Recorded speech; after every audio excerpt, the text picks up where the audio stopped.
fourth cousins that we have not yet met is actually a truth that has gone through our life, because our door is open and my kids laugh because they say, as kids, we never knew who was going to be in the house when we, or maybe on the floor sleeping or whatever it was, because our intention was to be open heart, open door with my first husband and my beloved second husband, all of, incidentally, both of whom we're good friends with, which is a great miracle. I am on my journey just as you are on your journey. What is here today for me to see, to know, to learn from, to experience, to practice more fully? As Ernest Holmes said when he would start his talks on a Sunday morning, I understand there is a power for good and we can use it. And then later on, he is noted to have said, I wish I'd put more emphasis on the love. Because when people ask me what Science of Mind is about, or this crazy place where I went to back in 1980, I said, well, for me, it's really like two hands, two basic principles. And the principle that has been taught through all major religions and was articulated in the Judeo-Christian Bible: love God with all your heart, mind, and soul, and love your neighbor as yourself. Didn't say instead of or before yourself, as we would love the self that is the spirit self here. So that's seems like a good, loving principle. And then there is the principle of what goes around comes around. Plant the seeds that you want to see grow. Don't plant what you don't want. Plant your seeds in fertile ground. That means to nurture them and support them and love them. And like many of you, I look at changes in life. I'm in my third career, and I have no clue what my fourth career may be, but I know that every single day there is some way new that I can be loving principle in action, whether it's in the supermarket or the post office, or when I bless somebody on the freeway that seems to be driving a little erratically. And instead of doing something else, I bless you, I hope you get where you're going. So today I'd like to explore with you a little bit about how we get where we want to go, and the importance of us staying clear about that. We can find spiritual principle. It's not unique to our teaching. It goes through everything. We can find spiritual principle everywhere. We were on the freeway recently, and there's this huge billboard. Some of you may have seen it. It said, "Be happy." And I was doing a happiness as a choice workshop this summer. I said, fantastic. And then very small letters at the bottom, there's a little tiny car, and it says Prius. That's all. Now, we happen to drive a Prius, and I'm really grateful for that because we put a lot of miles on our car. But the important thing was, be happy, which says let's go to the joy that's placed within us. And from that, our happiness comes out and appears in whatever we see as the goodness in our life. Sometimes we see spiritual principle expressed in different places, and I'd like to share with you this morning Dr. Seuss. He's a great spiritual philosopher. Oh, the places you'll go. And years ago, somebody gave me this book. I don't know whether I was leaving an area or something was different was happening, and she said, congratulations on taking the plunge, into your senior ministry. I was moving from Seattle as an assistant minister to St. Louis as a senior pastor, where I was for 10 years. May the unfoldment of your service to God always be gentle and fulfilling. I will definitely meet you in St. Louis. Oh, the places you'll go. Congratulations, today is your day. You're off to great places. You're off and away. You have brains in your head.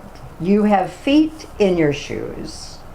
You can steer yourself any direction you choose.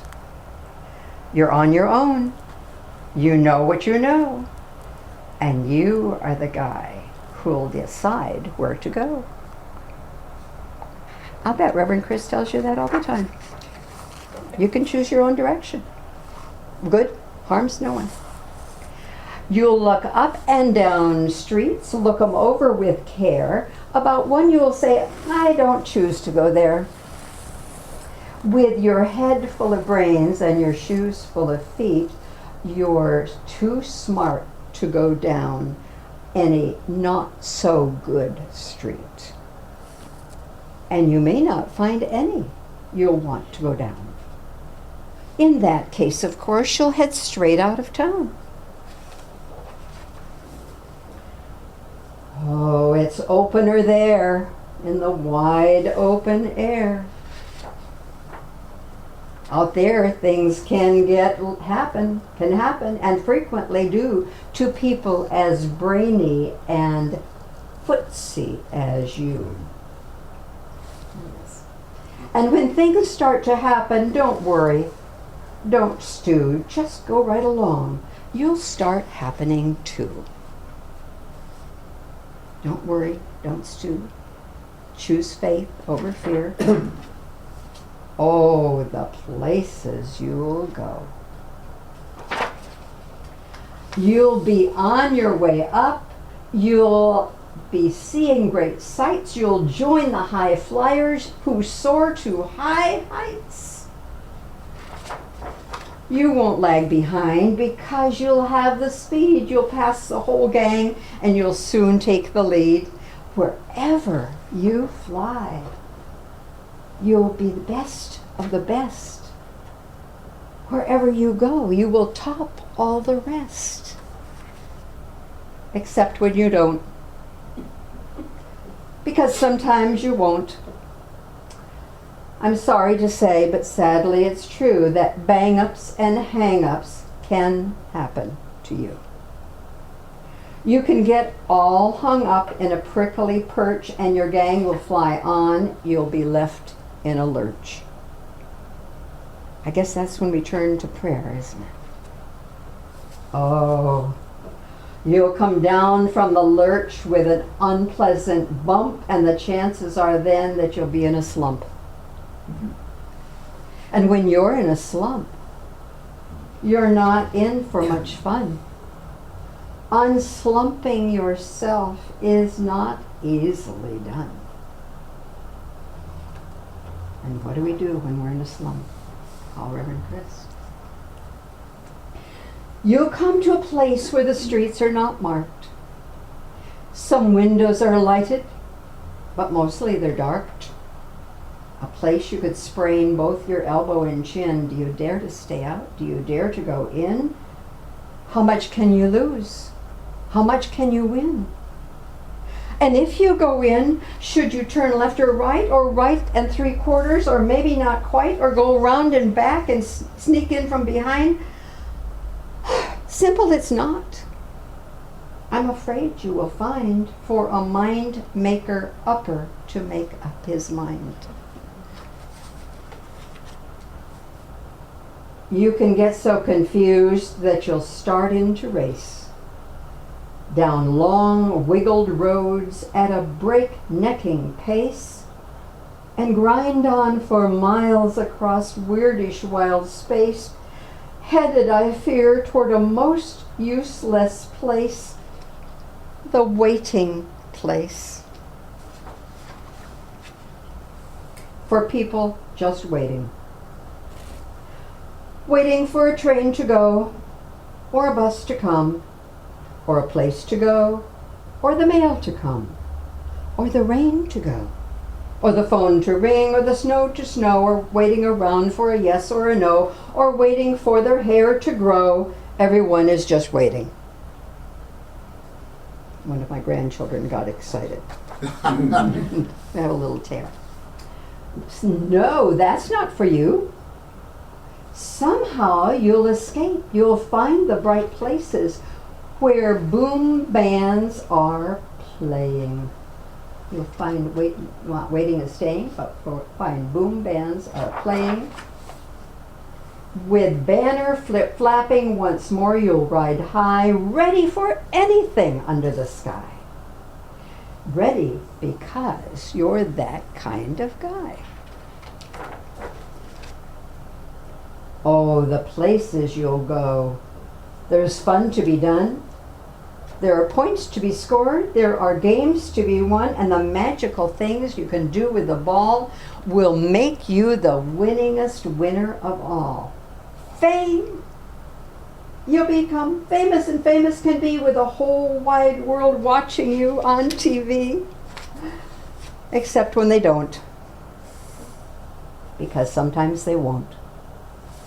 I'm afraid that sometimes you'll play lonely games too.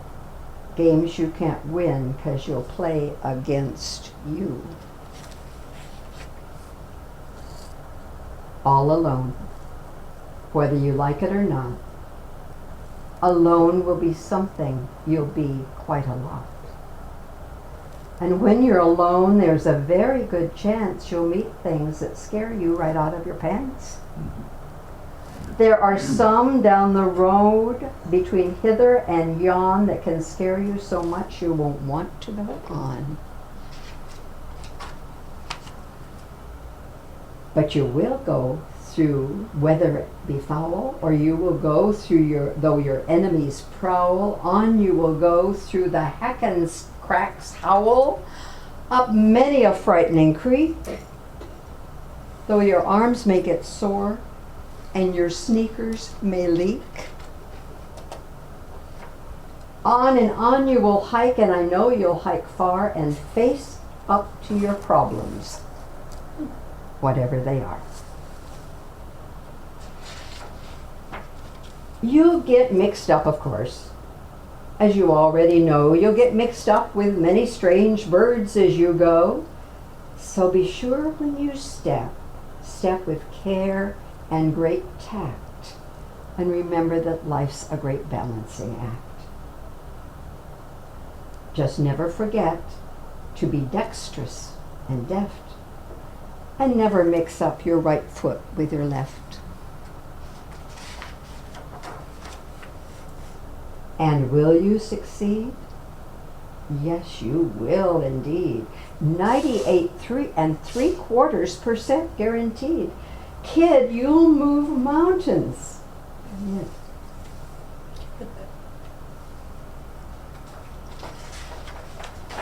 So be your name Buxom, Bixby, or Bray, or Mordecai Alley Van Allen O'Shea, you're off to great places. Today is your day. Your mountain is waiting. So get on your way. So how can we get on our way and know that we're getting really where we want to go? We have spiritual principles. We have brains in our head. We have our heart. When we're in classes, I say we use the brains that we're given and our heart that helps to lead us, and we keep confidential the things that don't belong to somebody else. So when we are really in that place of great joy and confidence, Ernest Holmes said you cannot make a mistake. What? You cannot make a mistake. Because every time we choose, and we say, this isn't it, we can re-choose. There are very few things in life that we can't re-choose about. I can't re-choose that I have 2 biological children and that at this time I'm married to my husband and we have combined 5 families and 12 grandchildren. I wouldn't want to re-choose that. And I wouldn't want to re-choose the things that we created in alliances with former spouses and former integrated families. I wouldn't want to re-choose that. But when things are not working, I can re-choose how I hold it. Because there's spiritual principle. Because there is a power for good. Because Spirit is within, is guiding us. It's our GPS, our guidance personal system. Personal system. Just a few comments about making those Seuss said, you're too smart to go down not any not so good street. What shall I choose? What will be my highest and best choice? Spiritually guided in 5 days, 5 months, 5 years? What is my best choice here? When we moved to Three Rivers and we'd found it on a map because I wanted trees and water and we were retiring, it said on paper. There's water, trees, rivers. We had done our good desires in mind mapping, looked at 7 properties in one day, narrowed it to 3 to see on the second day. We had 1 week to buy a house. Then we sat between 2 houses. This one was a little less expensive. This one we really loved, but it wasn't on the market. Been on and off the market for 2 years. Our realtor found out about it, showed it to us, didn't know whether it would be up for sale or not. What do we do? What do we do? What do we do? And the realtor said, 5 years from now, which choice would you wish you'd made? And we looked at each other and said, this one, but we don't know if it's for sale because it met everything, the qualities that we wanted. She said, you can ask. And my daughter-in-law says you can't get a yes if you don't ask. And if you get a no, you just ask another question. And you keep asking questions till you either get a yes or you say, I hear that you can't give me a yes. What might you be able to do? And she works miracles, supposedly. So we asked. I said, what do we offer? She said, well, it's on the river. There's a meadow across. Nobody can ever build houses across from you. It was 1 floor. It had every quality that we loved. She said, places on the river usually cost about this much more than if it's on the other side of the street. So ballpark, offer this. We said, okay, write it up. We went off to the park and played, trusting our highest and the best is unfolding. When we came back, she called us. She said the owner is willing to entertain your offer with a counter offer. We said, of course, she would. She said, the realtor said, are you interested in knowing why she's willing to entertain your offer? Because it wasn't on the market. We said, sure. Because her maiden name was the same as our name. And we said, we'll take it. And we never looked back. And a few years ago, I wrote the realtor that we've never seen since a thank you note for that question. 5 years from now, and our internal guidance system said, choose this. And we've never been happier. I mean, we were happy in our other houses, but this is perfect for us at this time. So our brains and our heart were working together. It just works. Making our choices, speaking our word, trusting the process, and noticing how it's unfolding. And if I come up against a wall, then I have a choice which way I can choose and re-choose. Because we know the principle is where my attention goes, my energy flows, and the result shows. So I want to keep noticing where my attention is going. So where my energy is flowing, so that I can notice the results. And if I get a result that is not what I really would prefer, it might be a perfectly good result. But you know, if the result for my husband was asparagus or liver, that would not be a good result. Wouldn't be bother me if it was asparagus, but liver I can pass. Nothing wrong with them, it's just not my preference. So it's limitless in our opportunities and our choices. And if we get into fear, because Seuss says there will be times when you're in fear. Probably Reverend Chris has talked to you about fear. It's that false evidence that appears real. So when we're faced with the fear, She probably has said, turn to faith. I have an acronym for faith. Focusing, F-A-I-T-H, focusing attention in the holy. F-A-I-T-H, focusing attention in the holy. Holy is another derivative of the word wholeness. So when we turn away from the humps and dumps and all the lurches that we got and all of that things, we can turn to that, which is the wholeness of life, in and through us, and we're in and through it. Just basic spiritual principle. So we can actually make a declaration. The fear is gone. I'm facing them. I'm releasing them. And we can also just rename it. There's a little thing that happens in the pit of the stomach when the unease comes up. Ever notice that? Kind of, for me, it hangs out right about here when I'm in that lurch place, in that awful place. We can name it excitement instead of fear. We can name it enthusiasm. Enthusiasm is actually made up of the words that mean within God, in God, and theos, enthusiasm. So we have ways that we can deal with it to go to the places that you want to go with Spirit. Will you succeed? Oh, yes, you will. As when we keep our attention on with God, all things are possible. And we are doing our prayer work and our affirmations for the ultimate highest good for all.